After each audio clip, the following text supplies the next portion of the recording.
نحمده ونصلي على رسوله الكريم اما بعد فاعوذ بالله من الشیطان الرجیم رب اشرح لي صدری ويسر لي امری واحلل عقدۃ من لسانی یفقهوا قولی۔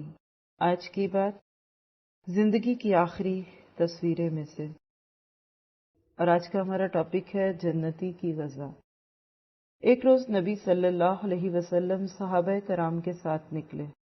سنتے وقت آپ امیجن کریں، اللہ کے نبی نکلے اور آپ کے ساتھ صحابہ تھے، کیسا منظر ہوگا؟ اور کتنے خوش قسمت تھے وہ جو اللہ کے نبی کے ساتھ نکلے۔ مدینہ سے باہر پہنچے، ایک سوار آتا دکھائی دیا۔ دیکھیں، سننے کا بہترین انداز ہوتا ہے کہ اس کو ویژولائز کر لیں۔ اب میں یہ پڑھ رہی ہوں تو میرے ذہن میں آ رہا ہے کہ اللہ کے نبی ہیں، آپ کے ساتھ چند صحابہ بھی ہیں، مدینہ ہے، کیسا ہوگا اس وقت مدینہ؟ چل رہے تھے، دور سے ایک سوار دکھا۔ ہاں، آپ نے اسے غور سے دیکھا اور صحابہ کو مخاطب کر کے فرمایا، یوں لگتا ہے یہ سوار ہماری طرف آ رہا ہے۔ آپ کو پتہ ہے کہ اس دور میں اتنی بڑی بڑی بلڈنگز اور رکاوٹیں نہیں تھیں، اس لیے دور سے دکھ جاتا تھا آنے والا۔ تو اللہ کے نبی کو احساس ہوا کہ اس کا رخ ہماری طرف ہے۔ تھوڑی دیر گزری کہ وہ اپنے اونٹ پر کشاں کشاں ان کے پاس آ کھڑا ہوا، یعنی وہی بات ہوئی جس کا اللہ کے نبی کو اندیشہ تھا، اور وہ شخص ان کے پاس آ گیا اور کھڑا ہوا۔ آپ نے اس سے دریافت فرمایا، تم کون ہو اور کہاں سے آ رہے ہو؟ وہ آدمی راستے کی شدت اور تکلیف کا ذکر کر کے رونے لگا، کہنے لگا، میں اپنے اہل و عیال اور رشتہ داروں کے ہاں سے آیا ہوں۔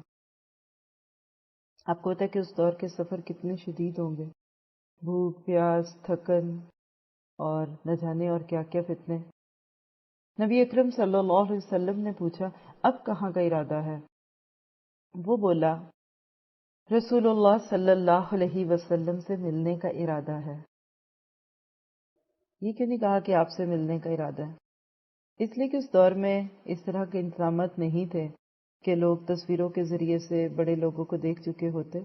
بس اس نے قصہ سنا ہوگا، ذکر سنا ہوگا، اور آپ کی محبت میں مشکلات سہتا ہوا پہنچ گیا، اور سامنے کھڑا ہے اور اس کو نہیں پتا کہ میں کس سے بات کر رہا ہوں۔ آپ نے فرمایا، تم نے مجھے پا لیا ہے۔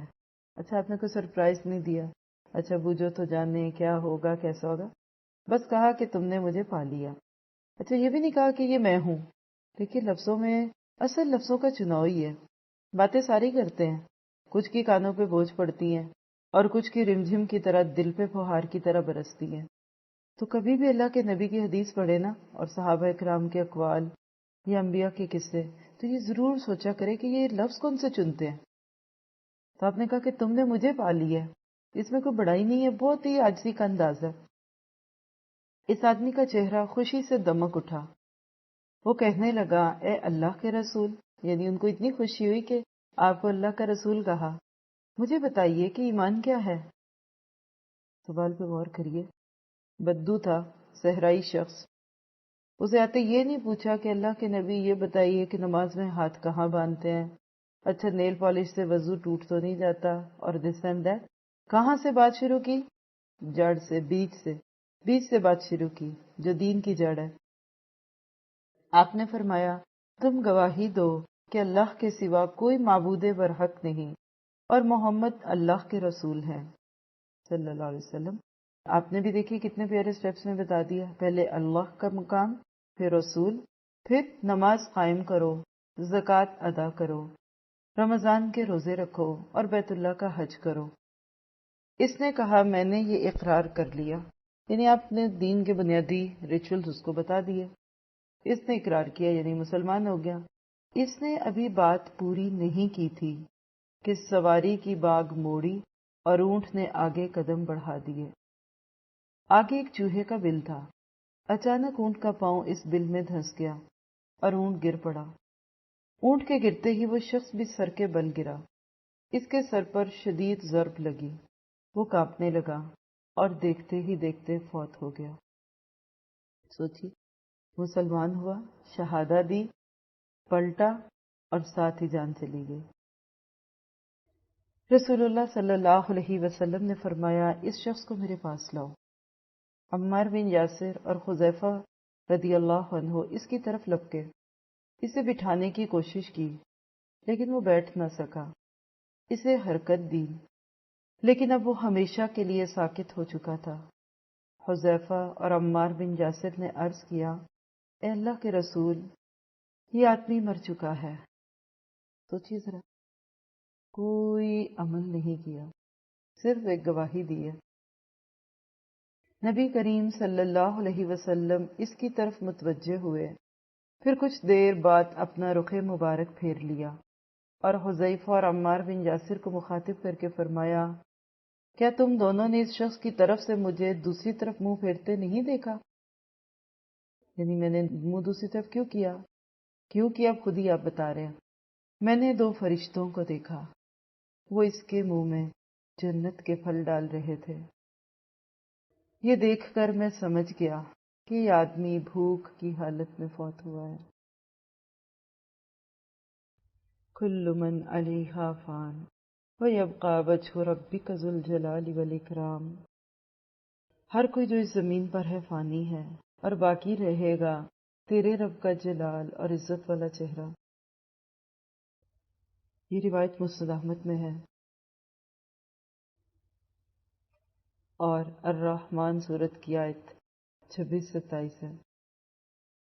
کیا خوبصورت منظر ہے، آپ نے دیکھا؟ کیا پتہ چلا اس حدیث سے؟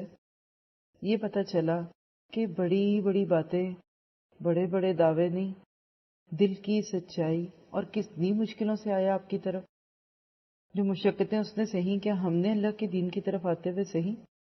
آج ذرا سوچئے تو صحیح، ہمیں پتہ چل جائے کہ افریقہ کے کسی جنگل یا دور صحرا میں اللہ کا کوئی ایک نبی آیا ہے، ہم امریکہ میں رہتے ہیں، کینیڈا میں رہتے ہیں، جائیں گے ملنے کے لیے، اور کوئی تیز رفتار گاڑیوں پہ نہیں، جہازوں پہ نہیں، پیدل، گھوڑوں پہ، خچروں پہ۔ یہ ہے اصل بات۔ یہ دعا کریں کہ اللہ یہ ایمان دے دے کہ جو نیکی کے ارادے کروانے پر ہی بندے کو اللہ کے پاس پہنچا دے، کیونکہ اصل بات یہ ہے کہ ہم سب ایک سفر پہ ہیں۔ ابو سعید خدری رضی اللہ عنہ بیان کرتے ہیں کہ اللہ کے نبی فرمایا کرتے تھے کہ جب جنازہ تیار ہو جاتا ہے اور لوگ اسے اپنے کندھوں پر اٹھا لیتے ہیں، اگر مرنے والا نیک ہوتا ہے تو کہتا ہے کہ مجھے جلدی لے چلو، اگر مرنے والا نیک نہیں ہوتا تو وہ اپنی میت اٹھانے والوں سے کہتا ہے، ہائے بربادی، مجھے کہاں لیے جا رہے ہو؟ اس کی یہ فریاد انسان کے سوا ساری مخلوق سنتی ہے، اگر اسے انسان سن لے تو بے ہوش ہو جائے۔ یہ صحیح بخاری کی روایت نمبر 1314 ہے۔ تو بات یہ ہے کہ آگے کے مرحلے بہت کٹھن ہیں۔ دعا کیجئے کہ اللہ تعالیٰ ہمارا دل بدل دے۔ جو ملتا ہے دین سے اس کو ایسے لے لیجئے جیسے آپ کی کھوئی ہوئی کوئی دولت تھی، بس یہ آپ کا دین ہے، یہ آپ کے رب کی بات ہے جو آپ کے لیے۔ اللہ سے دعا کیجئے کہ اس کتاب سے محروم نہ کرے اور زندگی میں اس کا مزہ چکھ کے جاؤں۔ سبحانک اللہم و بحمدک، اشہد ان لا الہ الا انت، استغفرک و اتوب الیک۔ السلام علیکم ورحمۃ اللہ وبرکاتہ۔